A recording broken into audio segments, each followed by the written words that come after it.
আঙ্গুরের নানা প্রজাতি আছে, আপনি কোন প্রজাতিটি চাষ করেছেন? আমি বর্তমান 4 প্রজাতি চাষ করছি। কি কি?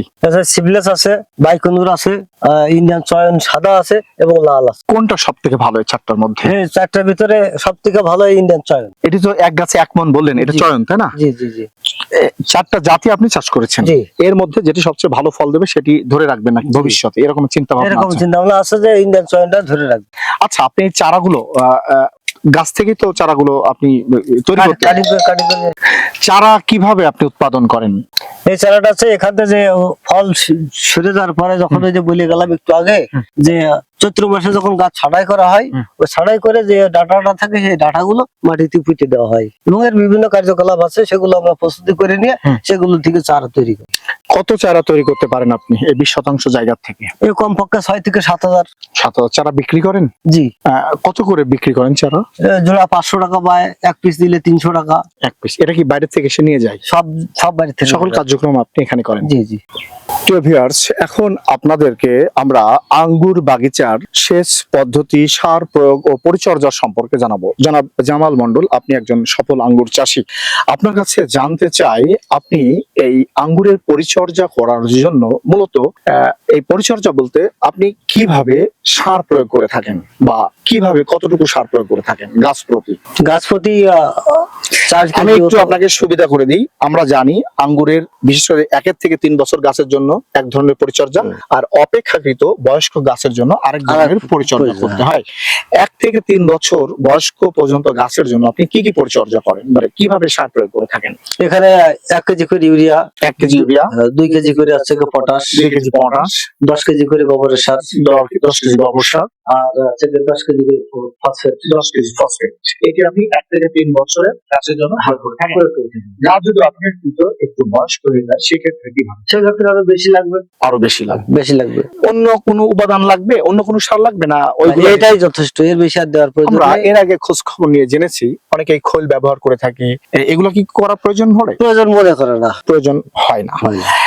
সেচ ব্যবস্থা সম্পর্কে একটু জানতে চাই। যেমন ধানের ক্ষেত্রে বা অন্যান্য ফসলের ক্ষেত্রে যেভাবে গতানুগতিক সেচ প্রক্রিয়া প্রচলিত রাখে কৃষকেরা, আপনার আঙ্গুর বাগানের ক্ষেত্রে সেচ পদ্ধতিটা কেমন? আঙ্গুর বাগানের শেষ পদ্ধতি আছে যে গাছে যখন মুকুল আসার আগ দিয়ে যখন গাছ ছাঁটাই করা হবে তখন থেকে শুরু করে গাছের ফল পাকা পর্যন্ত যখন যেটা প্রয়োজন, মাটি শুকানো যাবে না, সেচ দেওয়ার তালে থাকতে হবে। মাটি শুকিয়ে গেলে কি কি সমস্যা হতে পারে? শুকিয়ে গেলে গাছের ফল টসকে যেতে পারে, ফল ছোট হতে পারে, ছোট হয়ে যেতে পারে। আর কি কি সমস্যা হতে পারে? তারপরে রোগে আক্রান্ত হতে পারে। রোগে আক্রান্ত হতে পারে।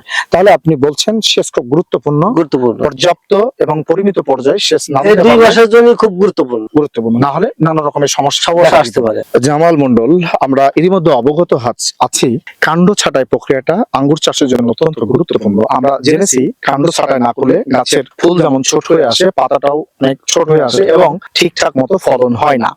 এখন আপনার কাছে আমার প্রশ্ন, এই কাণ্ড ছাঁটাই এবং মাচা তৈরি করা প্রক্রিয়াটা কিভাবে আপনি সম্পন্ন করেছিলেন? মাছা তো প্রথম অধ্যায় তো দেওয়া হয়েছে, যেহেতু পিলার করে বাঁশ দিয়ে সুতো দিয়ে পিলার। এখানে আপনার গাছ আছে কয়টি? 60টি গাছ আছে। 60টি গাছের জন্য পিলার কতটি লেগেছে? 120টি পিলার লেগেছে। 120টি পিলার লেগেছে। প্রথমে পিলার গুলো দিয়েছেন, জি, তারপরে মাচা তৈরি করেছেন, তাই তো? আচ্ছা, এখন এই কাণ্ড ছাঁটাইটা কোন মাসে শুরু করতে হয়? বাংলায় বলে ফাল্গুন মাসের 4 তারিখ থেকে শুরু হয় 20 তারিখ পর্যন্ত। ইংরেজিতে সেটা ফেব্রুয়ারি মাসে চলে যাচ্ছে। ফেব্রুয়ারি মাসে চলে আসে। তাহলে বাংলায় হচ্ছে আপনার শুরু হবে ফাল্গুন মাসের 4 তারিখে কাণ্ড ছাঁটাই প্রক্রিয়াটা, আর ফেব্রুয়ারি মাসে ইংরেজিতে, তাই তো? আচ্ছা, কাণ্ড ছাঁটাই যদি একজন কৃষক সঠিক সময় না করতে পারে তাহলে তার ফলনে কি প্রভাব পড়বে? একটু ফল হবে না, যেহেতু ওই মাসে যদি না করায় ফাল্গুন মাসের ভিতরে, তাহলে ওই গাছে ফুল হবে, ফল হবে না। ফল হবে না, গাছ বেড়ে যাবে অথচ ফল দাঁড়াবে না। কাণ্ড ছাঁটাইটাকে আপনি কিভাবে দেখছেন তাহলে? এটি খুব কি গুরুত্বপূর্ণ? এটা সবথেকে এই গাছের গুরুত্বপূর্ণ হচ্ছে কাণ্ড ছাঁটাই। কোন কৃষক বা চাষী, আঙ্গুর চাষী যদি এটিতে অবহেলা করে তাহলে তার ফলনে বিপর্যয় ঘটে যাবে।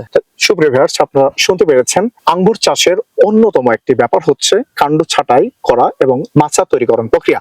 কাণ্ড ছাঁটাই করতে যদি আপনি অলসতা করেন তাহলে আপনার আঙ্গুর চাষের ফলনে যে অনিবার্যভাবে বিপর্যয় নেমে আসবে তাতে কোনো সন্দেহ নেই। জনাব জামাল মন্ডল একজন সফল আঙ্গুর চাষী, তিনি এর সংক্রান্ত বিষয়ে নিশ্চয় অনেক গুরুত্বপূর্ণ তথ্য আমাদেরকে দিয়েছেন।